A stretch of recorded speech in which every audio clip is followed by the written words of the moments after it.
Coming up next, Let's Talk Call-In Radio.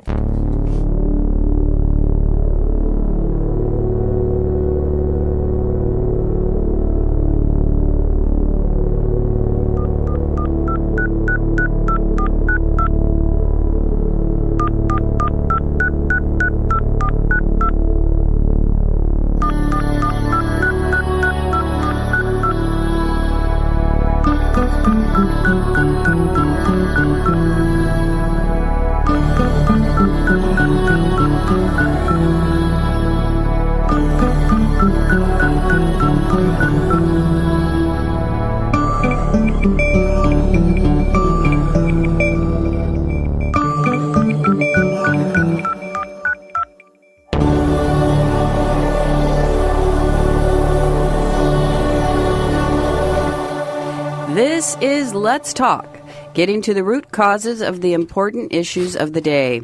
This on-the-air community forum believes your voice matters and welcomes all thoughts and views without judgment.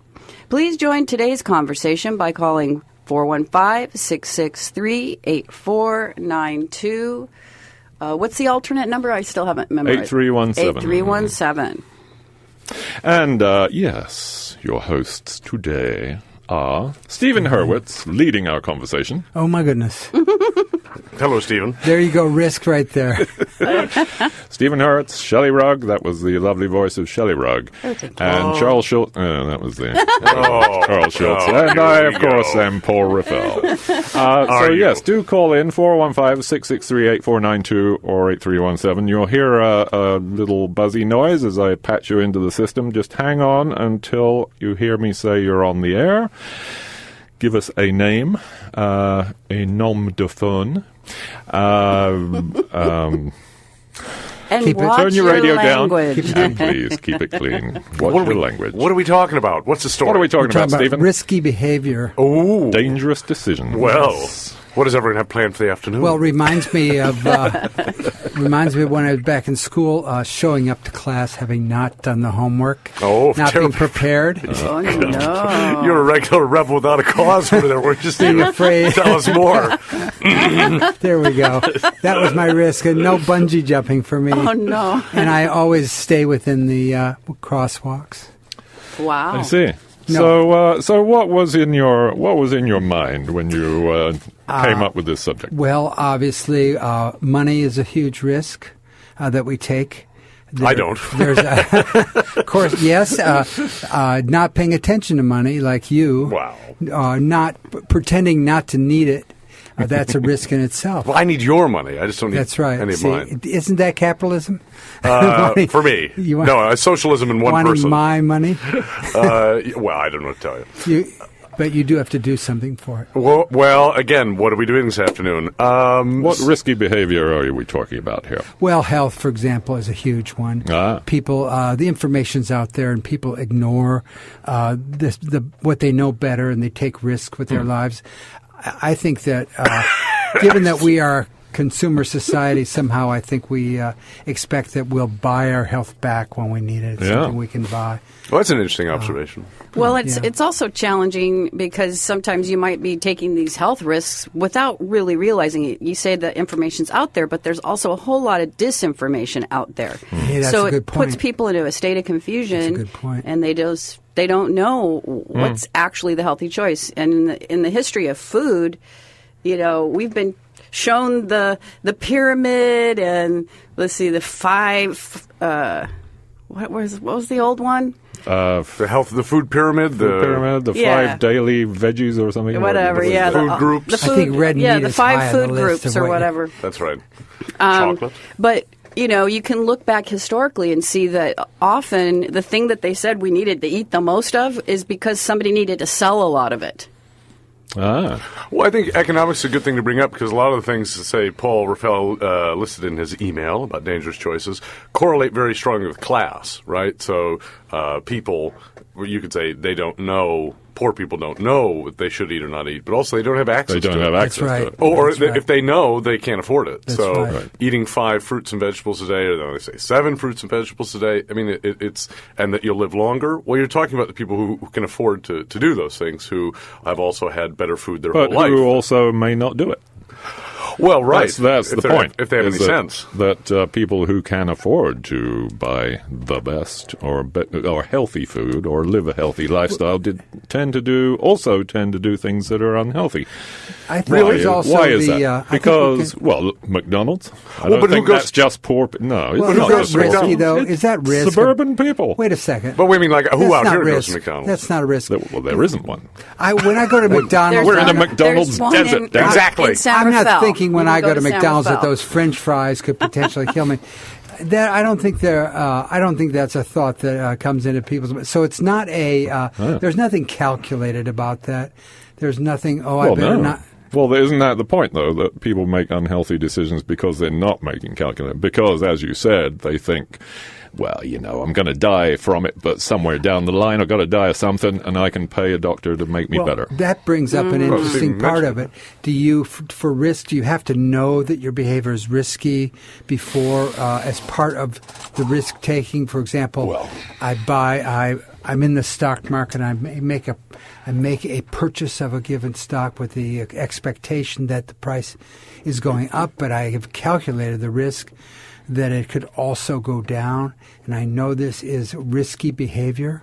But you're able to absorb that loss if you have to, right? I mean, you don't go into the stock market unless you can afford to lose your money. And nobody goes to the racetrack either without the knowledge that they can afford the loss. Well, no, I take your point that people are gambling, right? You're saying people always go to the horse track thinking they're going to win and not calculating. That's right. Gambling is that way. Well, casino. So, it's not eating fatty foods. It's not smoking, except for you're enlightened. It's not, all those babies. With filters. I told Paul Raffel as soon as he starts buying my cigarettes, he can choose any variety he likes. But I would say to orient this to our actual audience, right, to West Marin. So these are the dangerous behaviors. Do you fly in airplanes because you can't afford not to take a mini break in San Miguel de Allende? Do you use do you use migrant labor to clean your house or dairy barn? What does that have to do with risky behavior? Yeah, dangerous behavior. But the point: do you maintain a portfolio of shares in corporations? Is it to have somebody to be milking your cows? Okay. So let's finish the thought here. Captain Interruptions. Captain and First Mate. I'll do it if you'll do it. Well, so the point being that for the rich, the risks are all externalized. We don't take the risk. It's put on somebody else. So we get the benefit of ownership of the corporation. We get our dividends. The damage that the corporation causes something somebody else suffers. The nice thing about climate change is that the rich can't escape the risk. Exactly, and that, of course, and that's another example of putting things off. They know that their children are going to suffer too, because chemicals in the environment are affecting everyone, and we're certainly affecting the weather around the world, so everyone's going to suffer, but they are prepared to indulge in that behavior that helps create the very thing that endangers their children, and yet they're still doing it. They know that it's happening. They must know. I think it's confusing. They, though, I can't stand it because, how about saying we? Sure. Of course we. But I would just say that, it's very confusing. So, for instance, on my list that I was not allowed to finish, do you eat Chilean produce, right? In the wintertime, if you're eating melon in California, you're eating South American produce. Now, when you do that, you're thinking, I'm being healthy. I'm doing something that's good for me. I'm eating fresh fruits and vegetables. But it actually has this terrible effect on, the environment because of the fuel costs of bringing those vegetables and fruits up here, on biodiversity, on the lives of laborers and farmers who are in pretty poor conditions producing those veggies for us. So this is the way in which your encounter with the world becomes very confusing because you think, I'm being healthy. What you're actually doing is, causing a lot of danger and risk for other people. Good point, though. You brought up a very good point, and then there's a difference between micro risk and macro risk. The macro is what, like you said, bringing in the produce from Chile, and that on the macro, that's the global warming. The micro, though, are the things that are personal, that affect us directly. It's not a group risk, so to speak. It's a personal here and now risk. The wealthy can mitigate that risk, right? The micro risk. They play in massively to the macro risk in your terms, Well, I right? think the healthy take tremendous. I mean, use the stock market. They're tremendously invested in the stock market. Sure. So the risks involved. I mean, when there was this big crash in 2008 and 2009, I think it was the financial things that suffered the most. The people that took the greatest risk were the people that were investing in these very risky ridiculous puts. bonds. Yeah, very complicated option. But yeah, Sure, I also but the want poor really suffered. The American householder that had been Yeah, I given want to this call you on mortgage from- something. Though. Oh, I see. I want to call you on something. What? You know, You want a cigarette? Yeah, people talk, say, of the dangers of air traffic, but statistically, it's more dangerous. That's a perceived danger that might not be true. It's more dangerous to drive to the airport. Well, that's right. You're talking than about it is to micro fly in the risk, right? plane. But you're talking. This is your He was micro. talking But about nobody money. thinks I better not drive there. Yeah, right. No. But he was talking about macro risk. You're right. You're in your The terms. airplane. When we have a caller, you're on the air. Oh, What's your good. name, please? Hi, Paul. It's MK. Hey, how are you? Hi. I was thinking about your program, listening to your program, and when I was a little kid, we moved from New York City in 1948 to my grandfather's farm in central Massachusetts, which was 400 acres of apples. Wow. And I spent, which is, implies a certain amount of wealth, I guess, Charles. Oh, And the my apple millions. If you have early $10 in your years pocket, were spent playing in the orchard, following the speed sprayer through the orchard, which is spraying DDT on all the apples. Oh, boy. And this is before the silent spraying in Rachel Carson. And we had a playhouse in a granary, which is right over the DDT storage. So Oh, my every gosh. peanut butter cracker that we spread had DDT dust on it. And so we go on through our lives, and then the silent spring comes and things get cleaned up, sort of. And now it's been proven that Parkinson's disease, which I suffer from, is probably caused by early exposure to pesticides. So I had I have no control over that, and I'm the only one in the family so far that's had this problem, or a couple of others have died of different cancers, but they're not necessarily attributed to that. But anyway, Yeah. it's So, not just a yeah, it's like when others take risk that impacts us, Well, yeah, but it was an unknown. Yeah. It was an unknown. yeah. So Yeah. is that really risky Birds then? started dying because their shells were made of nothing. And Right. I mean, it's risky once the truth about DDT comes out. Before that comes out, then I don't think we could call that risky behavior. Well, if you're doing something, I mean, if you have any kind of sense, you're doing something that's killing a whole category of species, right? Killing all the insects, and think, oh, this is just positive. But if you were thinking about the relationship between all of the different species and how they interrelate, you might have thought, oh, maybe killing all these things is a bad idea. Well, the dangerous decisions that were made were by by Dow and right. saying, "Oh no, this is safe. She's full of But baloney." see, this comes under the heading of progress. So, Yeah. That we've solved one problem, but created another. And I think it happens all the time. I know that after the war, my mother came from an immigrant family and was completely impressed by Betty Crocker dehydrated this, that, and the other thing, and so we ate a lot of that stuff.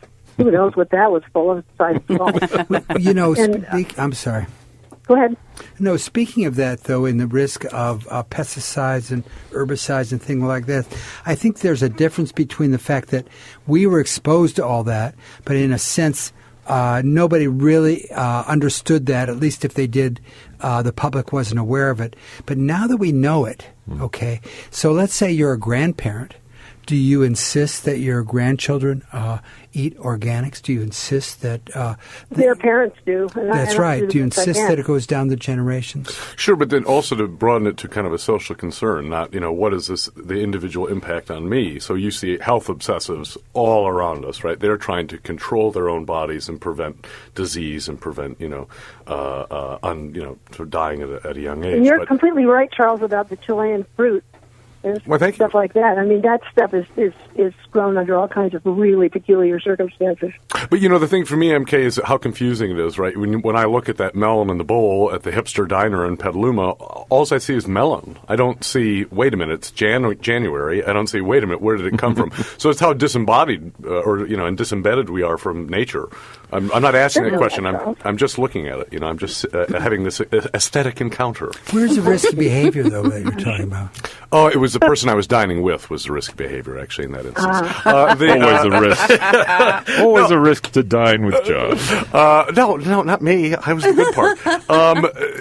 But it's very confusing. So, for instance, I don't want to get too far away in this, but MK, I've got a friend in Tamales, even though we're not speaking right now, who says, you know, the way that, say, certain kinds of produce are raised in California, take spinach. She says, you know, that the soil has become a mere mechanical structure to hold its roots in place. The soil is dead.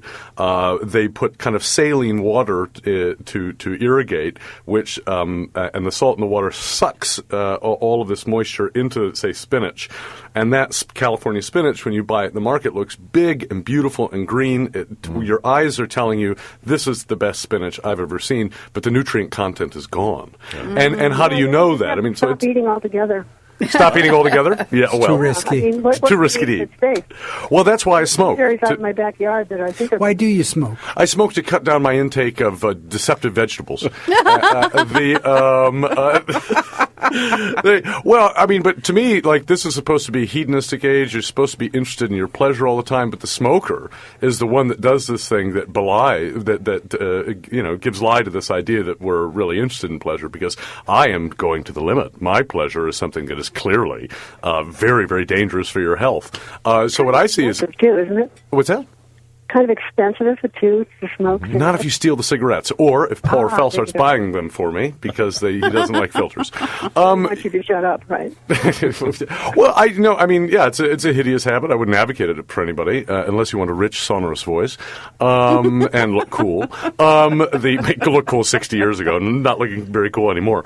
But it's a kind of foolish thing to do. But it is about pleasure, and the funny thing, what you see is that all of the things that are supposedly about pleasure, actually, the way in which we're obsessed with trying to control our bodies and control our lives. So we're trying to mitigate those risks all the time, or militate. Well, I'm sure, Charles, I indulged in risky behavior since I was trooping at age 5 through the orchard with DDT all over my feet. And I was old enough to know better, but I did it anyway. Well, I was going to ask you, have you what risky behaviors have you indulged in? Oh. Keep it clean. Drugs. Rock climbing when I was 64. Let's see. Swimming where I shouldn't have been swimming in thunderstorms. This is all in Hawaii. And doing all sorts of stuff that I knew I shouldn't be doing, but what the hell? You just sort of do it. Yeah, you sort of do it. Right. I think that's right. And then you sort of have to do stuff like that because you get to the end of your life, I suppose. It's not going to happen to me because I've been a risk taker. But you look back and say, gee, I wish I'd done this and done this instead of doing it. Yeah. I mean, what is a life made of? You're not going to live forever anyway. Well, I'd say, to me, I'm hearing you say rock climbing, stuff like that, and which is fabulous and enjoyable and exhilarating. The problem I see is that, we, especially the elite, who's the privileged, they're really interested in taking physical risks. Right, and it's exciting and it's fun. Right, but so they have There's this great adrenaline factor. Well, they have this great physical courage too, right? They're going to do crazy stuff. They're going to go surfing. They're going to make out with a shark. I don't know what they do. And they can pay for the damages. Well, that's right. They can get bailed out of all these situations. It's like adventure travel. You can get helicoptered off the mountain in Everest. You're saying that, but there is, I would say, half of all the surfers in the world are so committed to surfing that they are basically poor. Oh, no, that's fine. I'm just talking about the difference between physical courage and moral courage. It doesn't take any moral courage to do those things. Yeah, that's right. It is a lifestyle rather than a life. Sorry, surfers. But I'm saying is physical courage, the elite are really good at. Moral courage, we're not so great.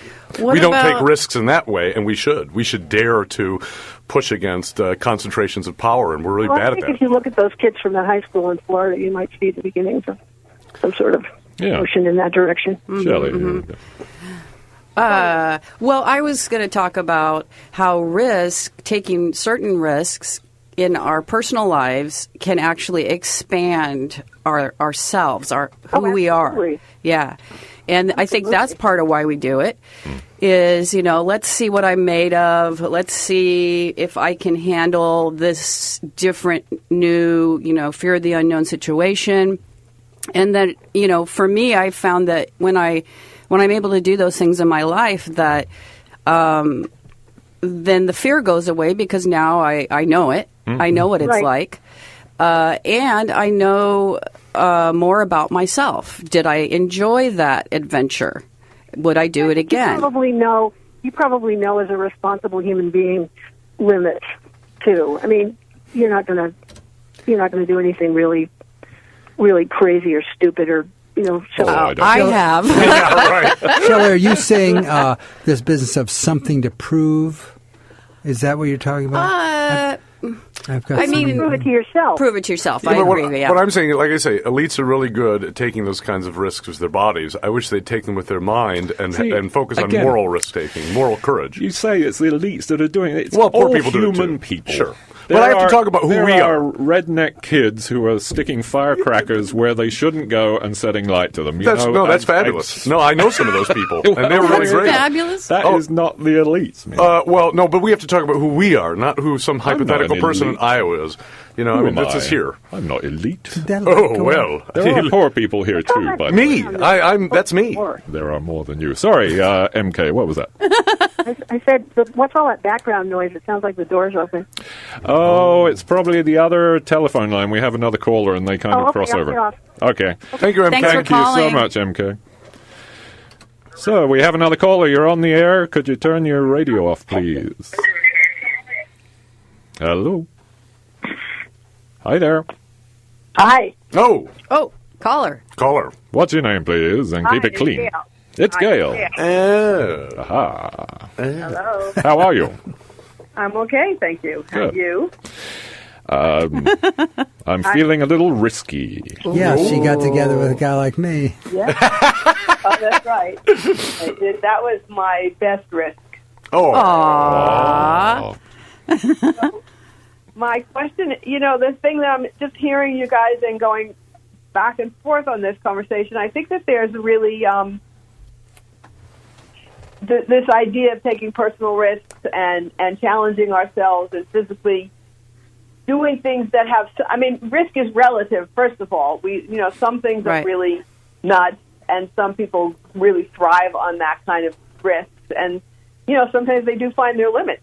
People fall off of rocks while rock climbing, and those are calculated risks, perhaps maybe harder to understand when you're outside of them. But the thing is that we all go through life imagining that nothing's going to happen to us, that we have forever, that, there's sort of always time to catch up, or like if there's a problem that we'll be able to address it. But if there's no problem, we can kind of, we're doing okay. Yes, I ride a motorcycle, I smoke cigarettes, and I eat crappy food, but you know what? Hey, I'm okay. No motorcycle. So that we don't have the sense of the timeline is the gap between, the perception and the experience is so great that, people have a false sense that they're really doing okay. Well, I'm overweight, but nothing hurts, and I don't have any diseases, so I guess it doesn't matter. People make a big deal out of it, but is it really, oh, no, I'm okay, I'm going to be spared, it's not me, Mm-hmm. Sure. And I just think that there's an element of a gap between, the way that people perceive the timing of things. The risk doesn't have any urgency to it, the risk doesn't have any immediacy to it, and so there's always a sense that they can just continue on and they'll be fine. Like I said, it's a cumulative effect in cases like that, where you're doing things to your body over a long period of time, and it doesn't feel so bad because you're just getting worse and worse. But it feels great, but very slowly. Right? you know, or you see somebody and you say, well, so-and-so smokes and drinks, and he's great, and he's 99, and nobody says it about me. It's a false sense of security, you know, and a false sense of comparison. Well, or like driving a car. We all take that for granted. Well, it's actually quite dangerous. Well, the perception, you know, Gail said that word perception, I think, is really important, and we live in an age where it's all through picture windows, right? It's all that letterbox shape, where the foreground and the background, or you could say the past and the future, are removed, and we're all just looking at this unbroken middle ground, which is, you know, that image that you see through a letterbox, through a picture window, and it's confusing. It's because it's being in a sort of timeless state. Being sort of in this unbroken present and not having a sense of the past and not having a sense of the future, and that's idealized in this culture. It does a couple of things. It makes you a very good consumer, makes you very impulsive, makes you buy stuff, makes you want to have new and more exciting experiences, and it removes you from time. It removes you from a sense of consequence. It removes you from a sense of historical continuity. But, I'm not even sure that it's just of our time. I think that's just a human thing. That we see life as a series of moments, right? Mm-hmm. None of us is really looking ahead to, you know, I wonder how I'm going to die. No, it's a hyper-modern thing. And it's maybe 70 years, 80 years old, 90 years old. Of course, you'd say that because you live in this time. No, I'm not sure about that. You know, I can give you examples. Tremendous risk. The people that came across the continent in the 18th and 19th century was tremendous risk involved with that. Sure. I think that it's in that case, it's related to what the expectation of the reward is at the end of it. Well, there's comparison, right? I mean, this is I'm doing a little homework for this. It's all psychologists, Harvard psychologists. You know, we compare things. We compare the past, what's happened in the past, with things that are happening now, and we compare the rewards with what we're expecting and how long it's going to take. And if there's a reward. There's an example. They ask people, you want $60 now or $50 tomorrow? No, $50 now or $60 tomorrow. People will say, I'll take the 50. But if they put it away a year, if they said in December I'm going to pay you $60, 300 or something, right? And I'm getting it wrong, aren't I? $50, and in January I'll give you 60. They say, I'll take this. I'll wait till January because it's 13 months away. But as time gets closer, as you get closer to December, people start going, maybe I'll just take the 50 right now. Apparently it's a human kind of thing that we do because it's about danger. It's about assessing danger, risk. Well, look, how about the people who get on a boat in Tunisia? You know, probably 30% of them don't make it, but the cost of staying is so much greater. Right. That they are willing to take the risk. Well, and that's why you have to think about... They believe they'll make it. Well, that's why you have to think about the conditions that create that situation. So, you know, like enclosure in Scotland. Why are all these Scots running around Canada and the United States? Well, it was they had to go. What was worse? It's like running away to sea. I mean, we hear these horrible tales of what life at sea was like, especially in the Royal Navy and the British Navy. Just horrific. And it was still better than being on land, because life on land was pretty horrific, too. Well, and the vast amount of migration from Mexico to the United States in the last 30 years is because American financial institutions and the United States government made life so intolerable in Mexico that people said, we've got to go someplace else and try and survive, you know, somewhere else. And so it's coerced. And I think that's an important thing to think about because it draws you into a story. And the story is, again, this how the dominant group externalizes all of its risks and dangers, and somebody else has to pay. Unprotected sex is probably a real example of what's going on today, especially finding out that Trump did not use protection when he had sex with all his women. How did you know that? How does anyone know these things? Is that in the news or something? No, it's people who have, that's the news to keep who participated with him. Gail, would you repeat that piece? Could we please silence Stephen? Tell him, Gail. Gail, you had a comment there I just barely heard. Could you say it again? I said, the news. Those are the news that we hear to keep us from really paying attention to the important news. Thank you, Gail. Thank you. Can I shift? I wanted to just bring one thing up when I was thinking about this topic, this idea of personal responsibility. I mean, the topic of risky behaviors, it seems to me, is largely about the fact that people know certain things are potentially risky or bad for them, whether it's eating or smoking or, a number of behaviors in that spectrum, and yet they make choices that don't make any sense. I think that Shelley really hit on a point in the beginning, which is that there's so much misinformation and contradictory information that people become almost fatigued at the notion of deciding what really makes a difference. They don't have an experience that if I eat a tomato today, I'm going to actually be any healthier tomorrow, and so it's hard to know who to believe or where to throw your hat, in a sense, like what to commit to. But there's a huge there's a phenomenon, at least in this culture, to put everything on the individual. Well, just don't eat it or just don't do it. And yet there's an enormous corporate culture, an enormous media, enormous economy that's devoted towards luring you, tempting you, asking you, inviting you to try this and do that and eat this and go here. I mean, Olive Garden, really we'd all be better if no one went to the Olive Garden. But is that risky behavior, though? Yes. Well, eating bad food. I don't see that as it's bad risk. decisions, so...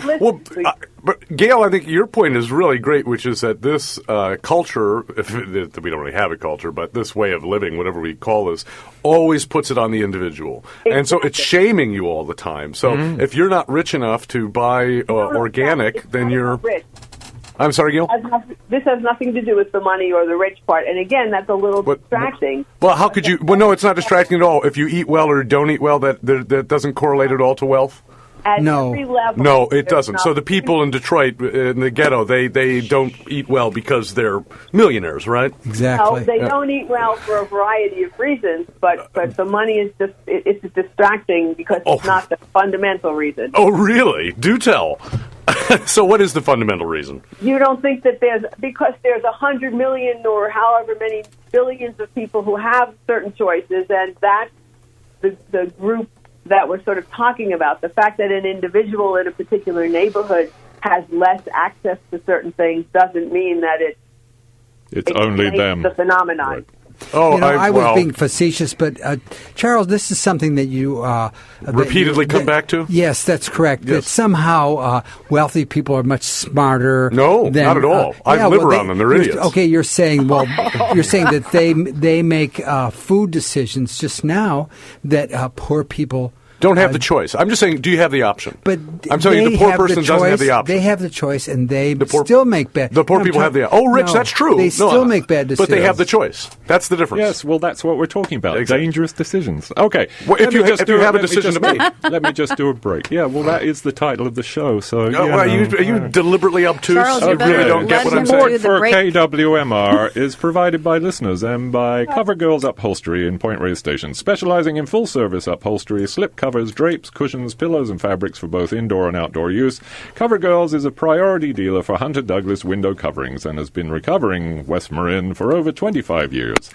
Now open by chance or by appointment. Information and appointments available by email at covergirlsupholstery@gmail.com or by phone at 415-663-9363. And have you checked out KWMR's full programming schedule? It's online at kwmr.org, and printed copies are also available at all 4 West Marin Library branches: Stinson, Bolinas, Inverness, and Point Reyes Station. Freshly updated radio guides are delivered to the libraries at the top of each month. Just ask your friendly librarian to point you to the program guide kiosks. This project is funded by Friends of Bolinas Stinson Beach Libraries. And KWMR's programming is supported by listener members and by West Marin Pharmacy, providing traditional and holistic prescription services, offering homeopathic, Chinese, Ayurvedic, and organic herbal products, as well as options for pets. A local source for fax and copy services, office supplies, eco-toys, and gifts. Appointments available for medication review and counseling. On the corner of 4th and A Streets in downtown Point Reyes Station. More information at 415-663-1121. And this is KWMR 90.5 Point Reyes Station. And this is Let's Talk with Charles Schultz, Shelley Rugg, Stephen Hurwitz, Hello. and myself, Paul Raffel. And thank you, Gail, for calling in. Sorry, we had to do business. Well, the shaming thing I think is really important too. Shaming is important. Well, no. I think you should do more of it. Well, no, that people feel that they don't have real choices, and then they're made to feel bad about the things that they do. So I mean, one of the things, right, is we're all supposed to be more accepting of the way people look and different body types and all this stuff, but there's this hyper idealization of models and celebrities and things like that, and you're being told both things at the same time, which is you should be okay with the way you look, but the way you look is not okay.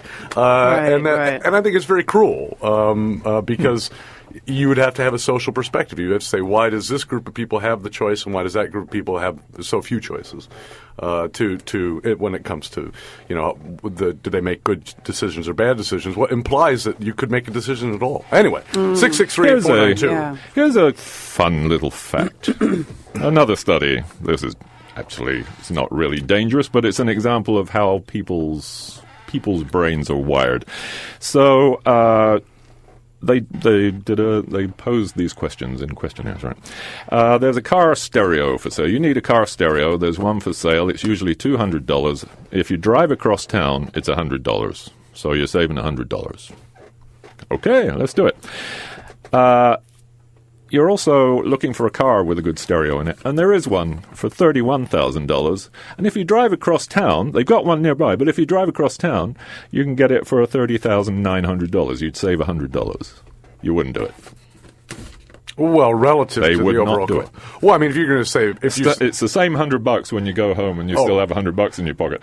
It's the same $100. It's like the but you have to spend more to get the other one. Well, they just always relative put to the really expensive bottle, the $75 bottle of wine next to the $25 bottle of wine or the $4 bottle of wine. Most people will not buy the $4 bottle of wine unless they can't afford it. Well, that's right. $4 bottle of wine, so the one that goes is the one that's in the middle. People always buy the middle one. But when you get home, it's still a $25 they're all the same bottle. wine, if they're all the same wine, wine conspiracy. with different labels. Oh, I see. Oh, really? No, I'm saying that would be more interesting in terms of not wanting to buy the $4. Oh, I thought we'd stumbled onto something big. Well, yeah, exactly. That all wine is the same. You mean the Charles Shaw I bought? It's actually Chateau Mouton Rothschild 82? That's perception. fabulous. Yeah. Oh, God. Yeah. So let's talk about things that we've done in our lives. Oh. Well, off we go. I'll start. Whatever. Okay. And give us a call, 124-156-638-492. Tell us what you've done. Confess. Dangerous decisions. Yes, dangerous. I was just talking to one of our regular listeners last night about this topic, and the idea that sometimes you can make dangerous decisions, make a risky choice, but it is something that ends up bringing so much richness to your life and so much expansion. So for me, that was a hitchhiking trip for 3 months across the United States and Canada. My friends and I, we sat on a park bench and we imagined, what if we get in a car with a bad guy? And we're in danger. And we did like drills on how we would get out of the car, know. Okay, the person next to the door is going to open the door, and then we're going to all just pour out. and so we practiced off the bus bench a couple times, and then we felt like, okay, we're ready to do our first hitchhiking. And then what we found out was that the people who, by and large, there were a couple of a couple of shady ones, but by and large, they were people who were very generous, compassionate, loving, kind, caring, and that a lot of the reason they picked us up is because they cared. Three girls on the side of the road. My experience as well. What are you girls doing? Get in the car. Did you see us? How did you know that? Actually, at one point, I started out with two friends, a female and a male, the three of us. And then at another point, it was me and my male friend, and at another point it was me and 2 female friends. And it was really interesting for us to notice the kind of rides that we got and how quickly we got rides. And we learned that when it was 2 females traveling with the male, we'd have the male kind of hang back in the bushes. Where'd he go? We get a ride a lot faster that way. Yeah, no kidding. Well, that's fair enough. Huh. Well, I find one of the most... did you make it? You made it across the country? No, she died. She was killed. No, but you made it all the way made it... So we went all the way north from California, north through Oregon and Washington up to Canada, and we met with a couple other hitchhikers in Kamloops, right in the middle of Canada. And then from there we regrouped, and I went with my friend across Canada to the East Coast, and we doodled around there for a little while, and then we met some merchant marines who took us all the way from New Jersey to Florida. Wow. And because they were going to catch a boat, and we rode at the back of the pickup truck. Wow. And at one point, now talk about about risky, you know. One of the guys had narcolepsy, and we were arriving into Georgia where his ex-wife lived, and he insisted that he needed to be driving, and we were all like crossing our fingers, you know. Is everything going to be okay with this situation? Lord. Yeah. He wasn't on the oil tanker that crashed. No. Wow. Yeah. So what a trip. Yeah. But I think you were cheating because you went through Canada. That's the civilized. If you've done the Omaha or go to the Bible Belt. Yeah, the Bible Belt. Yeah, that would be a different trip. Yeah, so another part of the journey, we ended up in Michigan, and we wanted to go visit our friend's grandmother in Florida.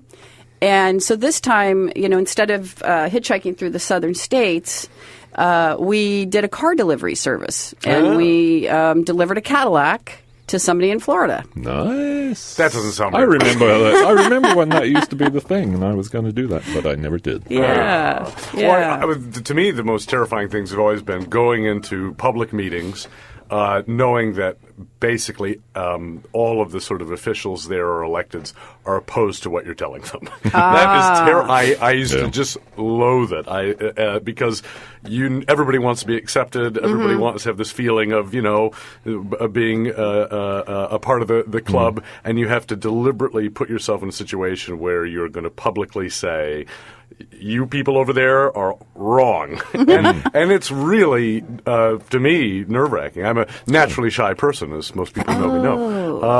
That way to me. Yeah, exactly. Well, no, I have a tremendous amount of social anxiety, and that's like the worst kind of situation you can go into. You know what you're going to say is going to be unpopular, and you're still going to go there and do it. But that's very rewarding, too. That's surprising to hear that from you. Because you seem to... My desire to be unpopular? What do you mean? Yeah, yes. You seem to enjoy... you enjoy saying things that are going to disturb or... Well, but that's how people learn. I mean, they don't learn by agreement. They learn by disagreement. They learn by conflict. And it's unfortunate because everybody just wants, can't we all get along? I have certain neighbors who have a certain refrain about as we were saying, along. He doesn't really seem to care.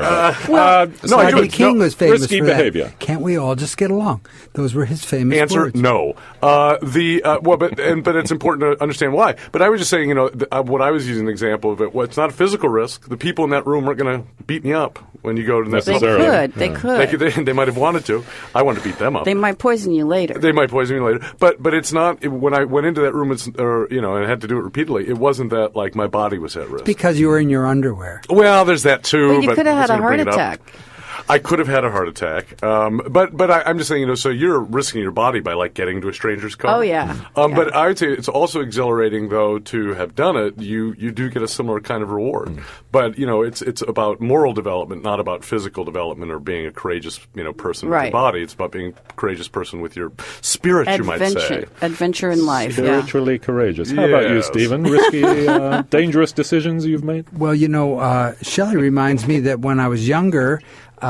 Myself and 3 other people decided to drive from Ohio to Acapulco. Yeah. And through major road trip. Yes, but the roads in Mexico in certain areas are very narrow, mountain roads, and you take a tremendous amount of risk driving those roads, and yet we did it. And there's one story I could tell you that we were driving along in this road. I mean, these are like single-lane roads in some sense, and the car ahead of us changed lanes and went to the left side instead of the right, around a blind curve. And there was a bus coming in the other lane, and I don't know how this guy knew it, but if we had not have followed this man, we would have been, they don't even find you there for months. I mean, so I thought that was very risky behavior. But at the time we weren't even thinking about that. It said, "Hey, let's go to let's." You're on the road. Yeah, it'd be fun. Well, your attitude towards risk changes as you get older. The things I did at 14 or 24, I'd never do at 34. I'm not even 34 anymore. But what about your risk? Oh, okay. So what about telling somebody or telling, like I said, a group of people or whatever it was, something that's really hard because you know that people aren't going to agree with you, or it's very difficult to tell somebody something, but you did it, and that. Well, that is so, Charles, because what you're really talking about is intellectual risk versus. I called it spiritual to try and attract somebody in West Marin. Versus physical Steve risk. Kotz is behind me.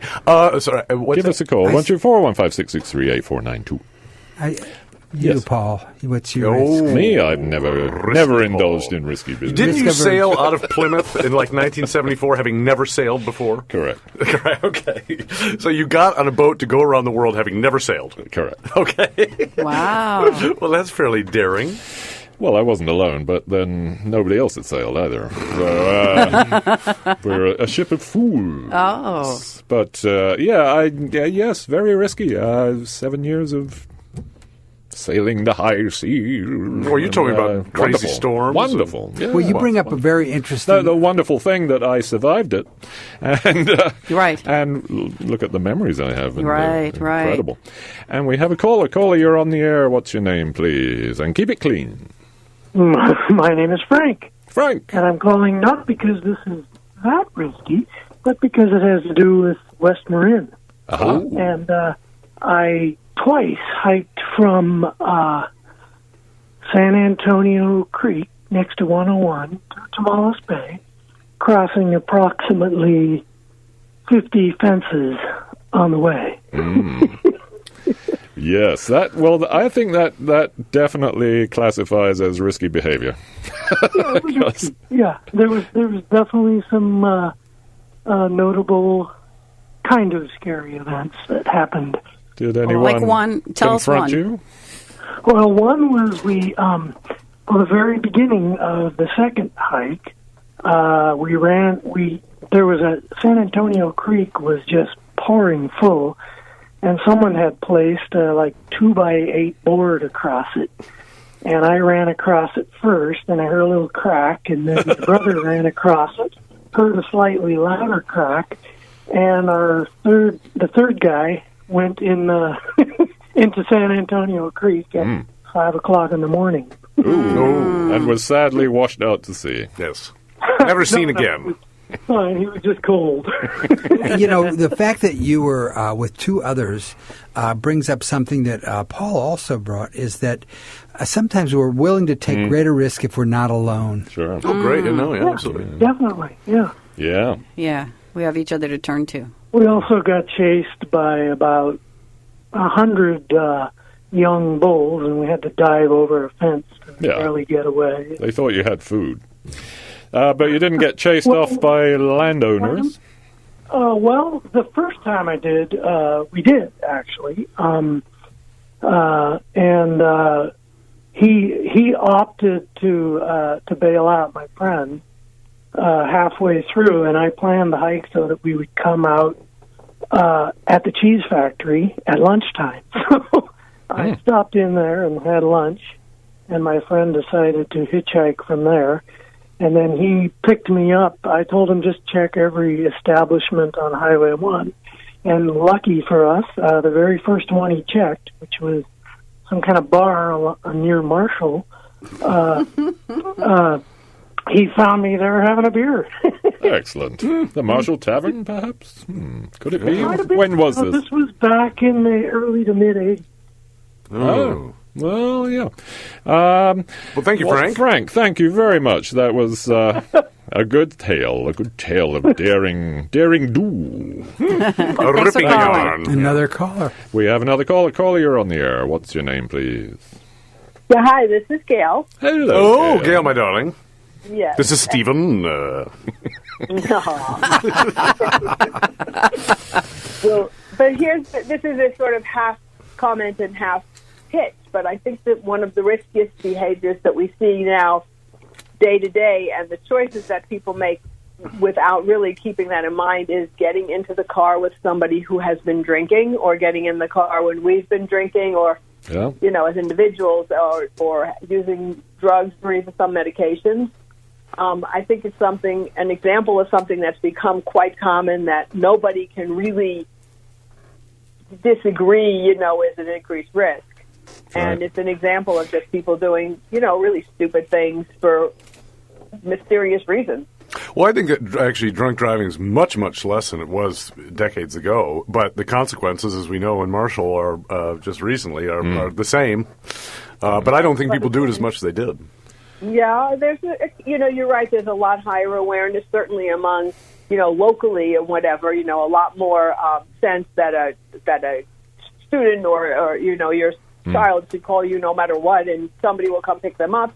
But I know for sure that people, have a casualness. Oh, I've just had a couple of beers, or right. Oh, we're just coming home from the party, and it's an example of a behavior with a known risk that people continue to indulge in, even knowing the risk. Well, I think maybe it's not going to happen to me. It won't be me. Well, and the more alcohol, the more daring. Right. Half of all traffic fatalities are alcohol is involved. Wow. But traffic fatalities outweigh even drug fatalities. So it's interesting that we focus on certain drugs, but the most dangerous drug of all is alcohol. Mm. Yes. Mm. Most commonly available. And, of course, out here, where there are no taxis and, no public transport. Paul Raffel gave me a ride home the other day. I did. There you go. Because he was in... They can call me. I could call Gail. I call you? Yes. You should have called Gail. Don't blame me. You forgot to call Gail. I picked you up, sweetie. But the point being is just that, again, I think it's not, like I said, it's half comment, half pitch for people to just realize that that's probably one of the most common behaviors that, we become somewhat casual about. Yeah. And yet one with the cost, the greatest potential cost. Right. Yeah, well fresh said. in our minds, yeah. Thank you, Gail. 663-8492. I think we have time for one more caller. One more caller. Give us a call. Have you ever 415-663-8492. partaked in any risky adventures, Charles? Me? Yeah. I want to hear a story. Oh, well, I'll tell you, I was kicked out of high school, and there was the year that I was kicked out, there was a day in the spring that was called Anything Goes Day. And the year after I was kicked out, they did have it again, but it was called Almost Anything Goes Day. There you go. But it was great to be kicked out of high school. I recommend it. If you're in school now, drop out. Is that like but I anything haven't can heard the happen adventure day yet. on, What happened? on the Mickey Mouse Club? I don't remember the Mickey Mouse Club before my time. Oh, no, they still have it. I think they still have it. It was like in reruns or something. No, they had a modern version. Oh, I think. that's they had right. a contemporary They did. version Okay. of it. But no, I have, but I grew up in a very dangerous city, so a lot of what you do is observing other people and the consequences of their behavior. So you learned a lot, like, maybe I won't try that. So there's that too. But one final risk is very interesting. I meet a lot of people that say they listen to this show, but they don't call in. And so that fear of having your voice be heard, that fear of putting your idea or your opinion out there, that's a real fear. People want to hide. They want to go, ugh. I mean, I know when I agreed to come on the show, it was scary. Especially given your criminal record. And, who knows what the tabloids were saying about you at the time. Right. But I'm generally, in my family, we share our, what we really think about whatever. But otherwise, I don't really go around expressing my opinions about things. It's wonderful that you overcame that. Oh, thank was you, it Paul. fear? I don't know. Hesitancy, maybe. Yeah, so I think I tend to blame it on fear of the unknown when I have that resistance. But then the resistance is also saying, give it a try. Yeah. Something good might come out of it. There you are, listeners. Give it a try. Call us. Call us sometime, won't you? Yeah, exactly. And if you get nervous and your adrenaline starts to go and your heart's beating, then you just take slow, deep breath into your belly and let it out. And do that a couple times, and that'll start to slow down that heartbeat and get you back into your breath. This is the advice. Excellent. Callers, call in. Well, and we're all tropical primates here. I mean, we're what kind of primate? Tropical primates. But we have this thing of being. We got a caller. You have to maintain your. Yes, we do. You have to maintain your membership of the group. And really speaking your mind, the fear is rejection, of course. Right? Yes. You're kicked out, and we have a terrible fear of that. Yes. Caller, you're on the air. What's your name, please? Hey, thank you. This is Johnny Moore calling. Johnny Moore. Good heavens. I'm hoping I'm coming in clear. I'm on the road in... Yeah. We got you. There's risky behavior. Wonderful. So, hey, I'll tell you what. I was just thinking ahead. I don't have anything to say. And like I don't. Ha, ha, ha. So, but I was living in Bolinas, and I was on the beach, and I used to go down there in the afternoons and write poetry, learn to play guitar. I was living in Bolinas. So, right. Huge.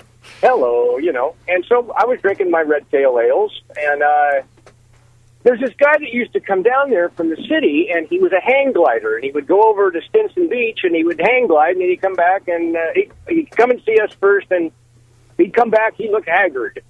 And I thought, I don't know if I ever want to do that, But he said, "Come on, John, you got to go try it." And then I told me all about it. What it would, I said, "What's it cost?" He said, blah blah. And I was going like, "Well, I'm just never really going to do that. Maybe someday." Well, he got me this one day. He said, "I'll tell you what. I'll get for $5 every time you see me. You buy me a beer. I'll take you up." So this afternoon I'd had 3, and this is very risky. I went ahead and got in the truck, got in the car with him, went over to the top of the Bolinas Ridge, and literally jumped. I hang glided tandem. Yikes. I ran off the top of the mountain. I couldn't believe it.